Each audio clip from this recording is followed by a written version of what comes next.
to fix this right here. Okay, I love to see the progress. Yes. Sometimes I be feeling like they just be having construction sites up and there's no construction actually happening. But yeah, I see the progress here. I see the vision and I love it. Yes. Driving through these mountains during the day is so exhilarating and beautiful. And then the same 24 hours on the comeback is exhausting. And it'd be so dark on my way back. Oh, Jesus be taking the wheel for sure. Yeah. So I'm just grateful for him. And I even told myself today, like, if I get tired, if I feel like I'm tired, I'm not gonna push myself. I'm gonna start sleeping in my car, which I actually love to do. And I can even get me like a little air mattress thing for my car because it's starting to get cool enough at night where I can do this comfortably. I made the back of my truck an apartment once upon a time and I loved it. Like it was fun time for me. Nonetheless, yeah, I said that I'll go ahead and go to this little spot that I've been to once before and pull over and sleep until like what, 5? So get me like 2 to 3 hours of sleep depending on what time I'm really able to go. And then because we're supposed to get off at 2, sometimes we go a little early, sometimes we have to stay a little later. So let's just say I fall asleep by 2:30, 2:45 very latest, as long as I'm up by 4:45, right? So like yeah, that's good, 4:45, give me about an hour 20 minutes, because the spot is like about an hour 20. So yeah, I'll be home by 6:30 for sure, and that's what time I normally get my son up. So yeah, that's what I said I'm gonna start doing, instead of like nodding off on the road. Freaking, oh my goodness, exhausting, literally. It'd be crazy. Anyways, I didn't really come here to complain at all. Again, it's exhilarating driving through these mountains, especially the first couple times that I really drove through. There were rainbows. The first day there was a regular rainbow. The second time there was that I actually worked out here. When I came for the first time to check it out, scope out the place, I didn't see no rainbow, but I did feel a rainbow. This time, like the next 2 times that I came to work, first time I saw a regular rainbow, second time I saw a double rainbow. I feel like that's the first double rainbow maybe I've ever seen in my life. And it was just so beautiful, like, you know, on the mountain scene and stuff like that. I don't think that I've ever seen that, especially like up close and personal how I saw it. So that was cute. I loved it. I know I don't do this right. I don't do none of that matrix stuff right, follow the crowd stuff right. Nah, that ain't me.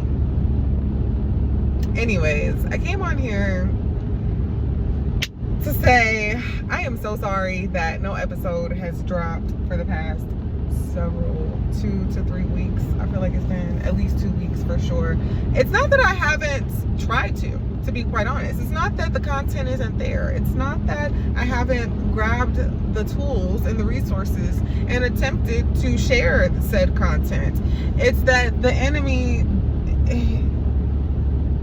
I ain't even gonna give him no holla right now. It didn't work out for whatever reason that is, and I know that God will use it for his greater good. So I definitely did attempt to upload the episodes that I had recorded, but for some reason they were just not uploading, like they were just being canceled. Maybe one of them got uploaded to Spotify. I'm not 100% sure. I keep thinking a piece of hair. Oh, it is. I was like, is that just my cheekbone? Which it is a little, let's just say. Okay, sorry. I'm just grateful. I love God. I love God so much. I love him so freaking much, and I blame everything on him, and so therefore everything has to be good. If it's him, then it's good, period. And even if it doesn't look like that at that moment, it's good. It's good. Like, I really have been changing my perspective to it's good and it really be good. Like, again, even when it don't look like it really be good, for real. Like, even in the thick of it, like, that's been the toughest time for me, is to see the good when I can't see it, right? So I've been applying the wisdom and understanding and knowledge that I've been gaining And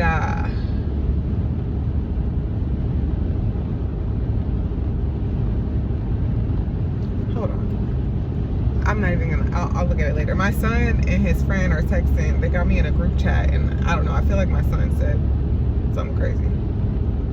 Anyways, God is good.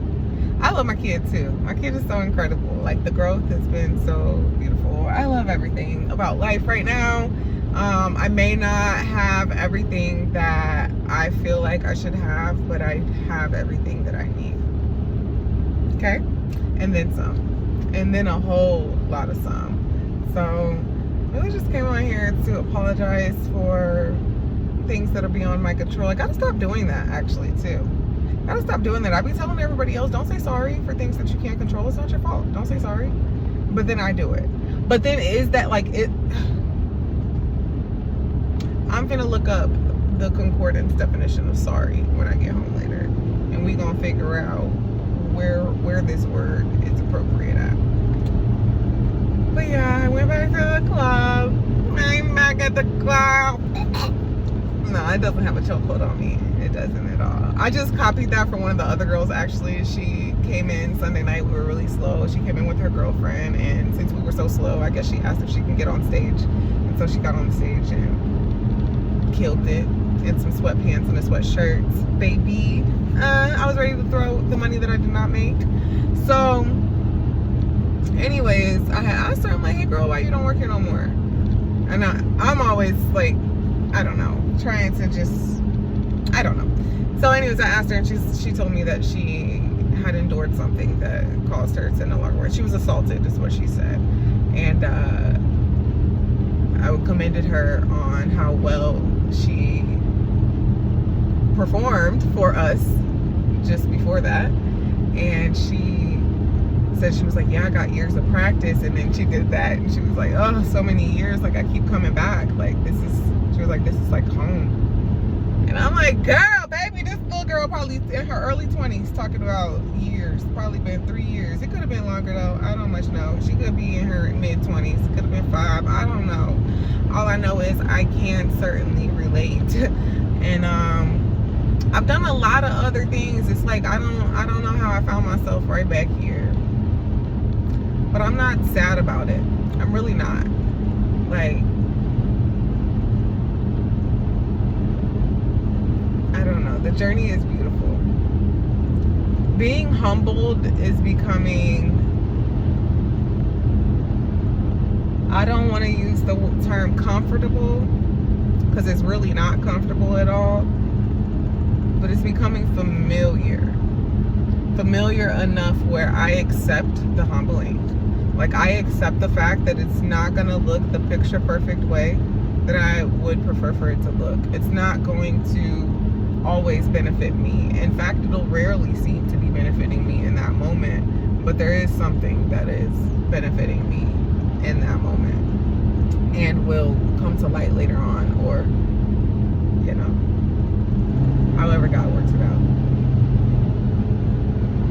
Yeah, so this is not in my deck of cards, so I thought, not only for 2025 but ever again in life.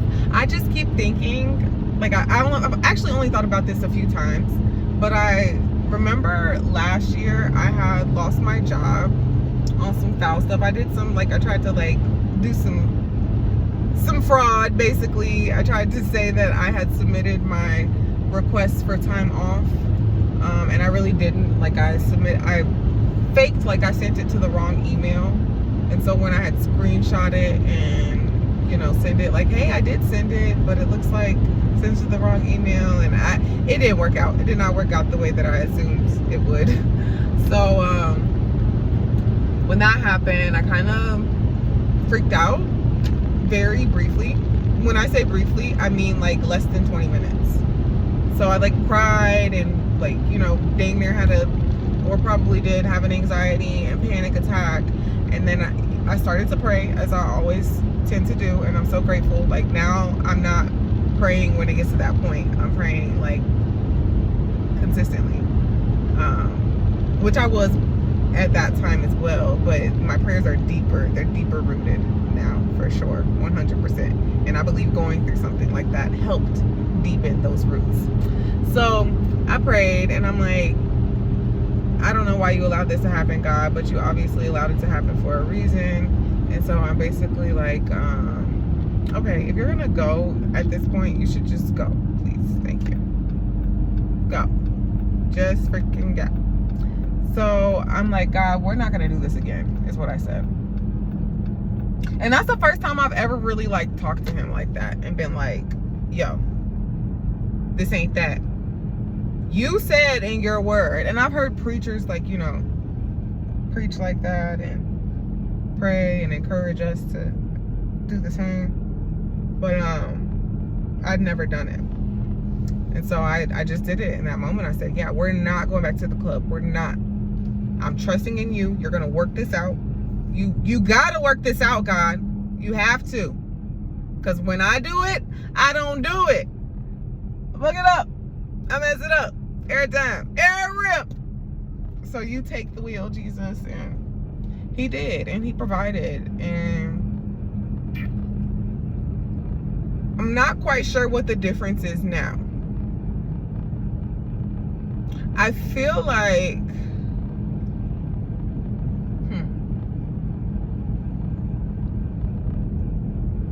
there's not much of a difference, because this is his provision. It may not have come in the same way. I wasn't ready then. I wasn't ready to go back to the club a year ago at all. In several different aspects was I not ready. I was not where I am now, mentally, physically, emotionally, financially, just spiritually. I was lacking. I was very much lacking with my plans for my future. Like, really was not in alignment with God, essentially. So it couldn't have happened then, but I believe that it was supposed to happen during such a time as right now. I do. I have not only been celibate for 10 months, almost 10 months. I feel like Christmas was the last time that but we may have messed around a little bit after that. I don't know. I'm gonna have to ask him. I gotta call him because I want to get my dates right. And what's crazy is when people say things like that, nobody believes. And it's okay. I'm not doing it for your belief, baby. Trust me. Trust me. I am not at all. I don't do nothing for the belief of others, okay? You don't gotta be a believer. I'm comfortable being the only one. Okay, do you hear me? So, yeah, it's been almost 10 months at least. I know December was the last time. None of 2025 have I engaged in intercourse with another human. That sounds so terrible, but I did struggle even up until recently. I ain't gonna lie. Even in recent days, like, the older I get, the freaking hormones seem to be a little bit stronger. A little bit stronger. I'm not going to say less controllable, because I have control. I have the power. I have the authority over my governing temple. But the stuff be coming out. And not only is it just pain, right? When you turn 30, you get the aches, the cracks, the ooh. I be kneeling down. I'm making all the noises, okay? But also, in comes hormones. Hormones, okay? Get a lot of wisdom, get a lot of understanding if you want it. That is, it is available. You have to want it, and you have to grasp it. But yeah, you also get a lot of hormonal imbalance. I don't even want to say imbalance. I don't know what. So it seems my phone is telling me to go ahead and end this. The sun was blazing on the back of the phone where I have the Mount app. But just for a few more minutes while we're here. And I don't know what's to this. It's like the light, maybe, because when you do like this, it's not, and it doesn't even matter. We're not here for that. So, just a little bit about what's been going on. Because, baby, I got fired from the strip club. And I just feel like that says a whole lot about my personality and who I am as a person. Because this is not the first time I've been fired from a strip club. This is actually the third time that I've been fired from a strip club. And what even speaks more to who I fact that I got rehired instantaneously. And then the next day, he actually apologized to me in front of everybody in the club and was like, I still love you.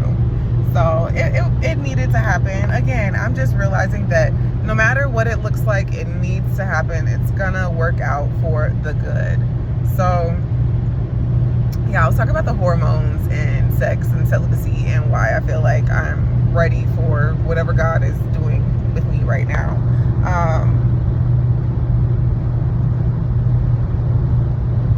Didn't even know for real until maybe like the end of January. I feel like it was February for sure. It had to have been February sometime. Didn't know that I was going to be preaching on Easter Sunday at my home church back in the Midwest. But I had already been preparing for it by choosing to remain abstinent. And I feel like around that time, I did like, the struggling with masturbation didn't become a like monthly thing, because it's literally, it lines up with my period. I'll be cool, and then it's just this one little week or few days out of the week that, baby, woo, I'm not okay. So I just have to find other things to do for that week than what I have been choosing to succumb to. And what's so funny, like, again, says a lot about my personality. I be so impulsive that I'll throw shit away. I'll be like, oh, I'm never gonna use this vibrator again. I should have never even used it in the first place. So I'll throw it away, and then I'll have to buy another vibrator every month, it seems like, or every other month. So this year I've already overcome the desire to engage in intercourse, and I am conquering currently the desire to perform on my own self. I can say that for sure. And I blame hormones, but again, I have control. So I have power, I have authority, and I know I do. Okay, I give it to God, because I don't be knowing what to do with it. Sorry guys, I don't be knowing what to do with the little power and authority, which is not little. It's too dang on much, to be quite honest. So I'd be like, ooh, take it. Ooh, it's hot. So anyways, back in the club, let me just run down. First, before I go into what's going on right now at this club, I'm going to just say how I got fired from the first two ones, because I'm sure inquiring minds would love to know. The first time I ever got fired from a strip club, I actually was under the guise of my sister. I didn't have my ID. Man, baby, I went through a lot. Through a lot of stuff, and God has seen me through the other side. I am so grateful. I can cry right now, because man, times was crazy before. So anyways, I didn't have my ID. My sister was so generous and kind and allowed me to use her ID so that I can get hired at a club and make some money. This was like around COVID, I'm pretty sure. So right before I had moved to Vegas, out here to the West Coast the first time. So boom, I freaking get hired at this club in Chicago, and I want to say it was my first night. It had to have been my first night. It had to have been. So it's my first night. I'm doing a dance. The guy's wallet falls out of his pants while I'm doing the dance. Look at God. I noticed the wallet after he leaves from the dance, and I do not tell anybody else. This was a time where I was really not in my right mind. I had some connections that were influencing me in ways that, oh Lord Jesus, it was a wild time, okay? And not just for me. People was out here getting it 2020, 2021. Baby, it was a wild time for a lot of us. So I was in my wild time phase, like, baby, this wallet is coming with me tonight. It will not be returning back to you. Well, I think they have cameras. They had cameras maybe, and I didn't know, because again, it was my first night. And so they end up like, they could come and ask me, hey, you just did the dance with this dude, he's missing his wallet, would you happen to know where it's at? I don't know where his wallet at. That ain't nothing to do with me. That ain't me. So I guess they maybe run the cameras back, and they basically fired me. Or I think I went to go put the wallet back, where we were at when we were dancing, and like they saw me put the wallet back and they had found it and gave it to him or whatever. I don't know if they told dude what happened though. I think they just said they found it. Because what ended up happening was dude waited for me until I got off so he could get my number and we could exchange numbers, and we ended up linking up several times after that. He actually was a major help in me moving to the West Coast. For sure. It's funny. It's really funny. Anyways, yeah, after I done tried to steal from him, got a lot more. Ooh, that's the Pocopo. They ain't worried about little old me. So I got the power of the Lord, the Holy Spirit, the protection. Hallelujah. Thank you, Jesus. So boom, that happened. I didn't go to jail. I didn't get beat up. It ended up being a blessing in the long run. The next day, I got fired though. You know, they're like, don't come back. And then I was able to get rehired, which is so crazy because, you know, eventually I got my own ID. So I went back in that thing. I worked there for New Year's of that year. And I think maybe a little bit after that too. And met some more people that were blessings and just a time. People that still be on my line right now. Bless them. And if I hadn't changed my phone number, it would be a lot more people. And I just thank God that a lot of those doors have closed. I am so grateful. Anyways, I digress. So that was the first time I got fired from a strip club. Second time I got fired from a strip club, I was in Detroit. And this is a really wild story. But the girl who I ended up, like, I normally wouldn't travel with people. When I was traveling, baby, I'm traveling on my own. I don't do well with, like, roommates. And to be honest, I don't play well in the play box at all.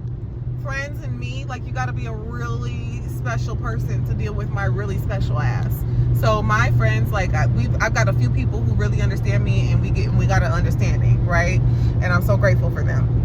So I wasn't traveling with bitches, for sure. Like, I wouldn't even make friends in a strip club. I don't think any of my friends that I have right now have come from the strip club, except for one, because I just met her, like, at this club, and that's my little baby. That's like my daughter, to be quite honest. Literally could be, I feel like, I don't know. Anyways, so wait, I really want to know what's 32 minus 19. That's gonna be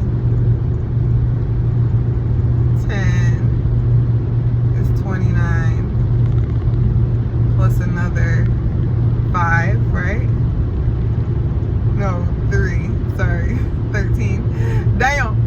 But yeah, I could have been like 14 when I had her or something. So I don't know. Anyways, I don't know why I just did that and embarrassed myself with my math. And I'll be talking about my son like, baby.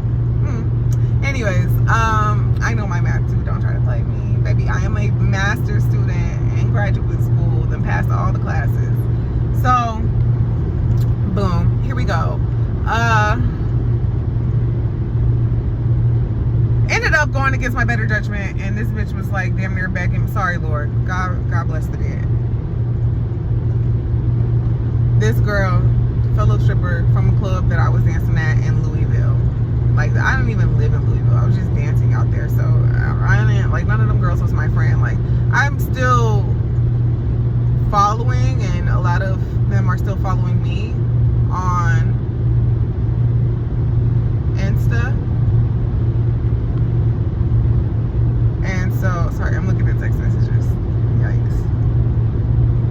But yeah, so everything, you know, is kosher. I'm not saying like I can't stand them girls from Louisville, but it wasn't like we linked up and I didn't become besties with nobody at the club, okay? It just didn't happen that way. I don't have nothing against them. That's just, it just didn't happen that way. So boom, she ends up asking me to go park at her house in Louisville.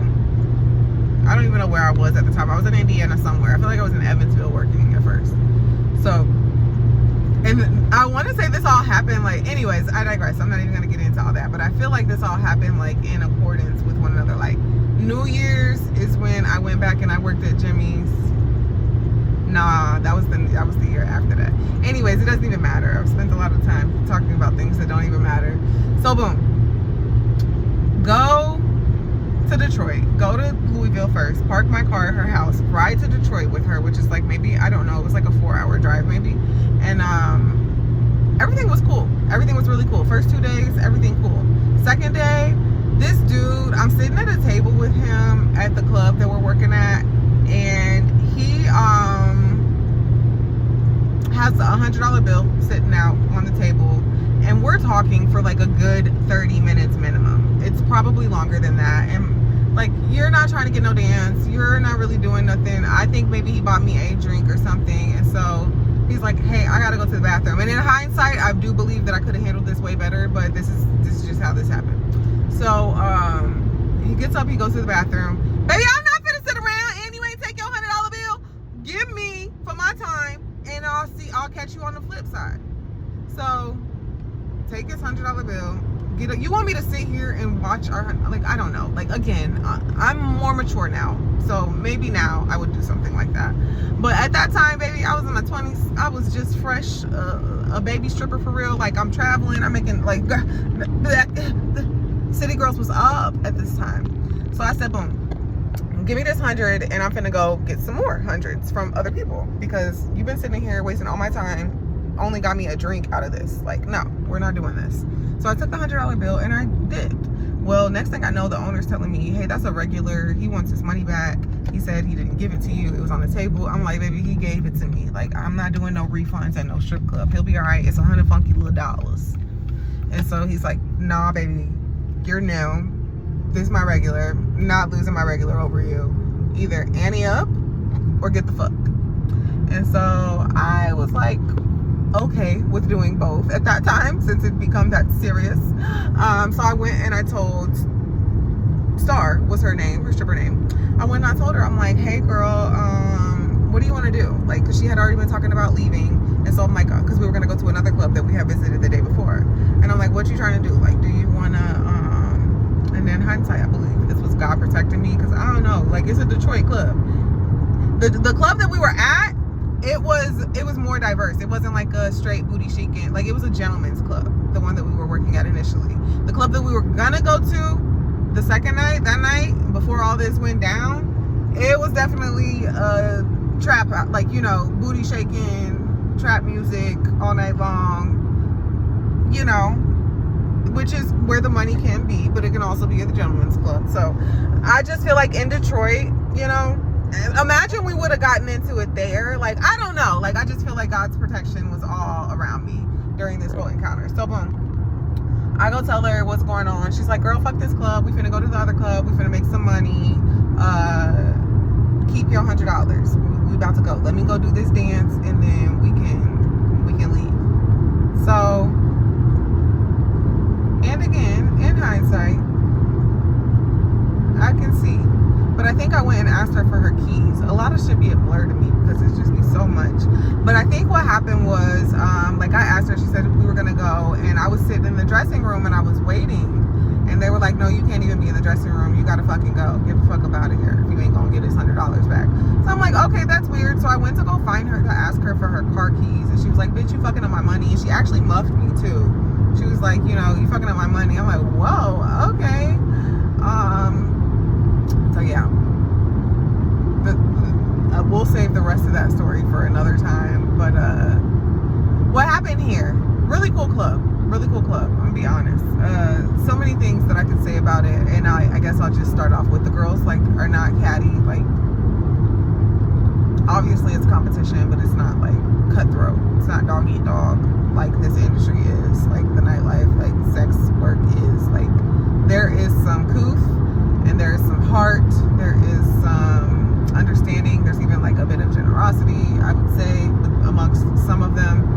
It's very close-knit. There's not a lot of us. I'd say there's 8 of us in total, and only 8 of us work together, like maybe 1 to 2 nights out the week. Normally it's like 2 to 5 maybe. There's 2 staff, you know, the DJ and then the manager. That's it. Managers, old grumpy man, which I love him. Be an old grumpy man. He be smiling sometimes. He be sharing his candy sometimes. But you know, he done live life and he cool, and he really don't even want to be there. He's helping his son out. He is the father of the owner. So, you know, anyways, he says he's a Christian. I believe he is. and he goes to church and he goes golfing with some of the guys from the church and stuff like that. So I just thought that was really cool initially, because I was like, even my first day, I'm like, God, am I supposed to be doing this? Because again, like, something I thought I had checked out of and was never to return, and it was a part of my history and my story in the past, but not my future. So, but like when I got there and like heard him talking about God and whatnot and Jesus, and he said to me once, he's like, you know, I'm gonna let y'all know right now, I'm a born again believer of Jesus Christ, and my goal is to make it to heaven and help everyone that I come in contact with make it to heaven. And like I literally turned to the girl next to me and I'm like, is this a movie? And they thought like I was being sarcastic, as in like you know, don't nobody want to hear this stuff. But like, no, for me, I'm like, wow, God, like, what more confirmation could you have sent me than this right here? Like, wow, how incredible. So that was pretty neat. And then they're just like, you know, my connection with the little 19-year-old girl and just other things like that have just worked out. And there's cameras, you know, there's no touching. It's very much a gentleman's club. Like, it's not a brothel by any means. I've worked in those before, and I'm just grateful to be here. Like, I feel very protected. I feel safe. But what happened? Why I got fired, and then I'm gonna go. So before I even got hired, I had asked the manager, the owner's father. I haven't met the owner yet either, by the way. But I had asked the manager, I'm like, hey, would it be okay if I work on my homework when we have downtime? Because I'm a graduate student, and, you know, like, it was dead when I got hired, but they were open. And so I'm like, you know, like, times like right now, could I have my laptop out? And he was like, yeah. He was like, he was sarcastic at first. He was like, no, I don't want you to better yourself. And I was like, yeah, that's no problem. Boom. I'm really big on preventative maintenance. If you've ever been a friend of mine, it's something that you've heard me say time and time again. So that was me doing my preventative maintenance. Well, for some reason last week there was something going on, and he made a comment about, like, we had a meeting, and he was like, you guys are sitting in the dark areas and customers come in and they don't see anybody, and then they walk out, and then I get mad at them, and this, that, and third, and I want you girls to make money, and yada yada yada. And I get everything, but he ended up bringing up my laptop. He was like, you know, we got a laptop right here, and this, that, it doesn't look like a gentleman's club. And so at this point, like, I was quiet at first, but I'm like, baby, you told me that this was fine, so why is it a problem now? So I did speak up, and I'm like, hey, you know, I guess I'm just kind of confused, because I did ask you about this before, and you told me it wasn't. He's like, it's not a fucking issue. Are you gonna talk back or da da da? Like, he just started yelling at me, and I'm just standing there taking it like, baby, I've been through a lot of shit. I'm built for this. Like, maybe he expected me to go like and shut up, but I didn't. I just stood there. I looked at him. I let him yell. When he was done yelling, I said, well, you know, there's no need for us to talk like that. We're two adults. We should be able to have a conversation without one getting upset. And, you know, that pissed him off even more. So he's you can get the fuck out. I don't need your fucking services anymore. This, that, and third. I'm like, well, okay. It is what it is. I'm not gonna lie, I was a little sad. I'm like, maybe I was depending on this little bread, this little extra bread that I got right now, because I ain't really got too much right now coming in right now. I'm worried about some stuff right now. So, boom. These mountains are so pretty. I'm gonna go ahead and put this back here because this has to be seen.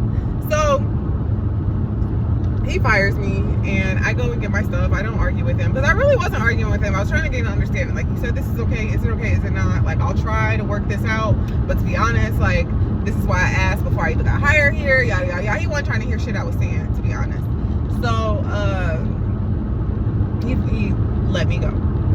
So I packed my shit, and my boo come back there, and she like, don't leave. I said, girl, he told me I gotta go. I gotta leave. Like, it is what it is. And so basically, on my way out, after I packed all my stuff and I was walking out, I saw him, and I was like, he was actually cleaning up something like right outside of the door where our dressing room is. So I came out the dressing room, and I looked at him like, hey, I appreciate you for the opportunity. You know, sorry things happened the way that they did. It's kind of messed up. You know, I drive kind of far. And he was like, I don't want you to go, but you didn't. And he started yelling at me. He was like, he basically was like, you don't have to leave. And so I'm like, So I went and I got dressed, and then I went and tried to talk to him again. That shit didn't work. So I went to the back. I started crying, because it's like, damn, like, I thought like we were getting somewhere. We're still not getting anywhere, and I gotta stop trying. Like, I do have to learn. I learned in this situation, my point of growth was to shut up. Like, sometimes you're not going to gain an understanding, and seeking it further will only work against me at times, right? So sometimes just accept that the understanding is not going to be sought and let it go. That's the best thing to do sometimes. And I'm going to cry because, like, wow, that's a freeing, that is so liberating, right? Like, that's a beautiful thing to learn. And I just pray that the next time I have an opportunity to apply it, that it is applied and that I bear the fruits of it, because I'm noticing the more that I apply all this stuff that I know and I understand, like, life is just so beautiful. Like, the way it works out, like, I get to reserve my energy, like, I get to remain peaceful, I get to remain joyous, I get to remain calm. I don't have to give a part of myself to a situation that is only going to drain me. So, you know, I continued to give myself to the situation, and then I felt a little drained, so I went to the back and I started crying, and my love comes and, you know, Buttercup cheers me up, bless her heart. So boom, I ended up getting ready, and I just went and prayed with him. I did. While she was talking to me, while she was back there, like, you know, trying to encourage me, the Lord told me, just go pray with him, everything will be fine. So I did. I said, hey, can I pray with you? And then he, you know, he talked to me for a little while before, and I was like, okay, well, let me pray real quick so I can go work. And we grabbed hands and we prayed together. And then before I started to walk away, he was like, Nala. And then he stood up and he put his hands out so he could hug me. And yeah, life is bliss. Life is beautiful. It's not perfect. It never will be. I love this book that I'm reading. Oh my goodness. I love it so much because it is just, again, it's so liberating. Like, there's so many truths that we struggle to accept that are explained in here and broken down to be able to understand, like, fully. And I'm just so grateful, you know. Basically, don't fill your to-do list with things. Like, you know, it's great to want to go visit this country and have this experience and eat this food and do these things, but don't feel like that's where your life is rooted in your experiences, because you're always going to have experiences that you're going to miss out on. You're always going to have more experiences that you'll be able to partake in. So just being in the moment, like, that mindfulness is so important. Like, just gratitude and mindfulness, and that's where the peace and the freedom lies, for real. Not in the steady, like, go busy to do, which, granted, I'm gonna leave here on this note. Granted, I've taken a step back, not like figuratively. I have, not actually, but figuratively. I took a step back and I looked at my life from the perspective of the people that are privy to my life. I wouldn't say they're really in it and they know all the ins and outs and stuff like that, but people who I have shared certain aspects with when it comes to, like, my day-to-day, my schedule, what I'm doing, and things like that. So there have been at least 2 different instances. I know there's more, but 2 that have really stood out to me, where people have, like, made me feel manic.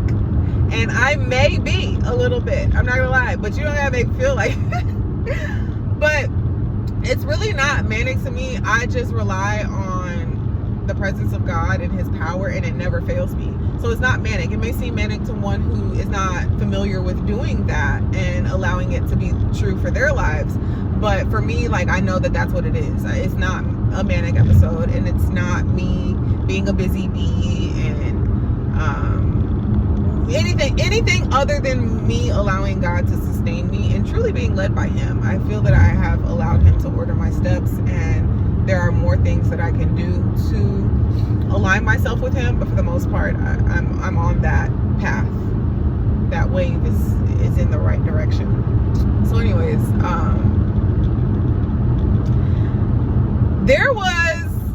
it's been like this for, like, the past 2 weeks since I've been dancing, but there was one day specifically. There have actually been more than one day. I'm trying to, like, just boil it down to this one day, but this is, like, the first time that I was like, oh crap, like, this is gonna be a lot. But it hasn't been a lot. God has continued to sustain me. It's continued to be, you know, doable.